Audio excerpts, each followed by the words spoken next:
Halo semua, kembali lagi dengan saya Calvin. Jadi kali ini setelah sekian lama akhirnya saya kembali bikin video lagi. Ya, dan yang pertama saya mengucapkan di tanggal 14 Februari ini ya, selamat Hari Pesta Demokrasi bagi kita semua dan selamat hari mencoblos. Ini saya juga barusan coblos nih. Jadi saya juga harap di sini tidak ada yang golput ya. Jadi semua yang bisa memilih, yang sudah memenuhi syarat untuk memilih, harus memilih lah pemimpin supaya mencegah yang terburuk berkuasa. Ya siapapun yang menang ya, ya apa kita dukung ya, karena ini demokrasi kan, rakyat yang menentukan siapa pemenang di antara tiga capres, cawapres dan legislatif lah juga gitu. Ya itu aja sih, kita lanjut ke pembahasan sepak bola.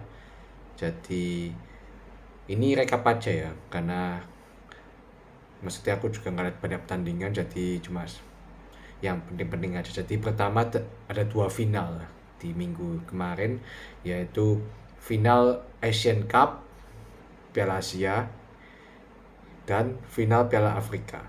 Jadi final Piala Asia dulu, Jordan lawan Qatar. Ya pertama banyak yang mengira Jepang sama Korea yang lolos, ternyata Jordan sama Qatar. Jadi ini persaingan antar tim Timur Tengah.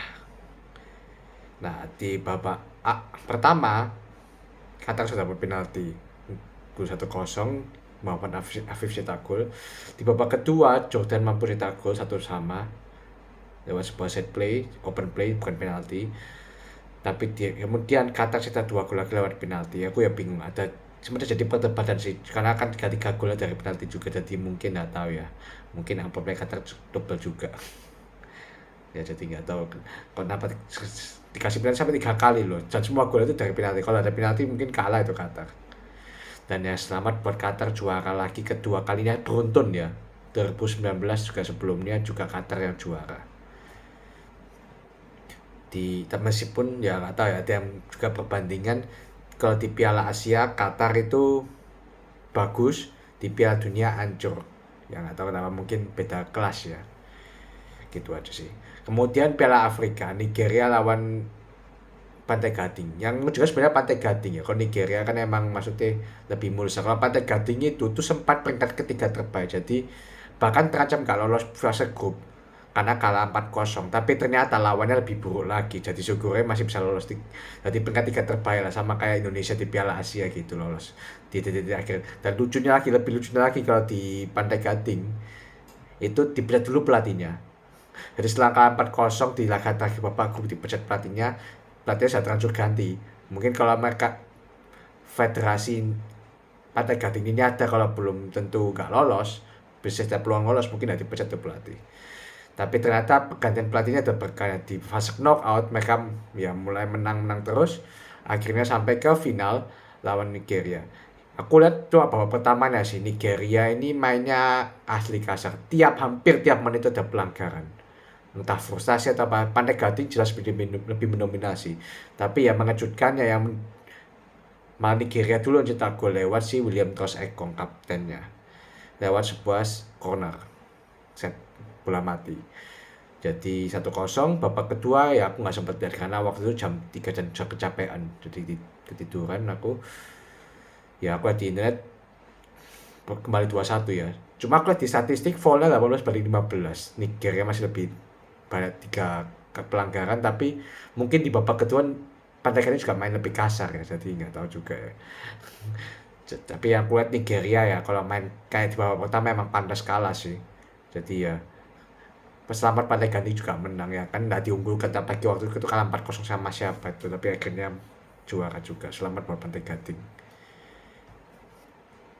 Oke, jadi kemudian ada ya Liga Inggris. Liga Inggris itu ya paling nggak banyak seru sih, paling ya tim-tim besar menang semua, termasuk ayam sayur Tottenham menang lawan Brighton, Liverpool menang lawan Burnley, salah, City menang lawan siapa ya, lupa aku. Ya tim-tim kecil lah. MU menang juga, Arsenal menang juga ya, Chelsea menang juga ya. Aku mengejutkan mungkin Chelsea menang ya. Ternyata tim ini masih bisa menang juga. Dan ya tapi tetap, walaupun Chelsea menang, tetap di peringkat 10 lah. Emang Chelsea sama peringkat 10 itu jodoh paling. Kemudian di La Liga ya Real Madrid bantai Girona, ya akan mengejutkan juga sih. Jadi ya Real Madrid di puncak klasemen ya paling Real Madrid yang juara harusnya. Karena Girona mungkin lebih kehabisan bensin dia, mungkin Girona ya kalau nggak kedua ya ketiga. Ya prediksiku. Karena Barcelona juga lagi hancur, nggak sebagus musim lalu.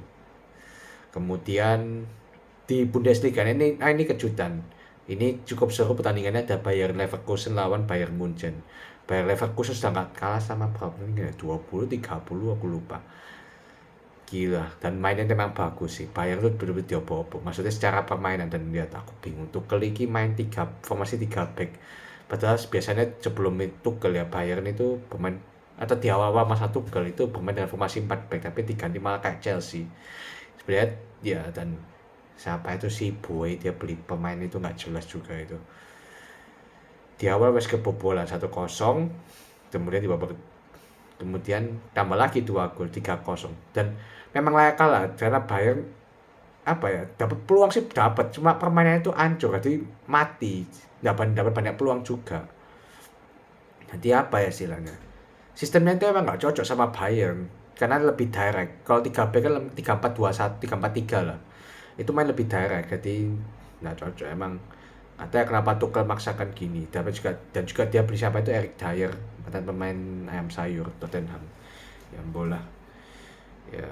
Kalau main kayak gini terus ya mungkin Tuchel bisa dipecat, karena kan dulu pas di Chelsea dia dipecat karena terus maksakan formasi itu. Jadi semoga nggak bisa jadi kedua kali lawan di Bayern dia, semoga dia sadar ya. Dan dengan ini Leverkusen kalau nggak salah 5 poin ya, jadi bagus lah. Aku jujurnya sangat berharap Leverkusen nggak juara lagi. Kalau Leverkusen, Bayern Munchen nggak juara lagi, serius. Sudah 11 musim Bayern juara terus, bosen asli. Semoga Leverkusen yang juara ya, postain Bayern lah pokoknya. Mau Dortmund kayak apa, walaupun Dortmund musim ini susah diharapkan. Tapi ya kasihan Kane juga sih. Bayangin ya, 11 musim Bayern juara Bundesliga terus pas Kane sama Eric Dier datang gak dapet trofi. Pasti dari konspirasi lagi. Oh ya, karena ada pemain ayam sayur Tottenham kan 0 trofi sudah lama banget. Sudah kayak alergi trofi mungkin. Jadi mungkin DNA-nya dibawa ke Bayern. Pembawa sial tanda kutip. Walaupun kalau Kane bermain sebenarnya musim cukup bagus sih, cetak banyak gol juga, jauh lebih bagus dari si Choupo-Moting itu. Ya kemudian apa lagi ya? Ya mungkin itu aja sih. Ya itu aja sementara dulu. Terima kasih sudah menonton.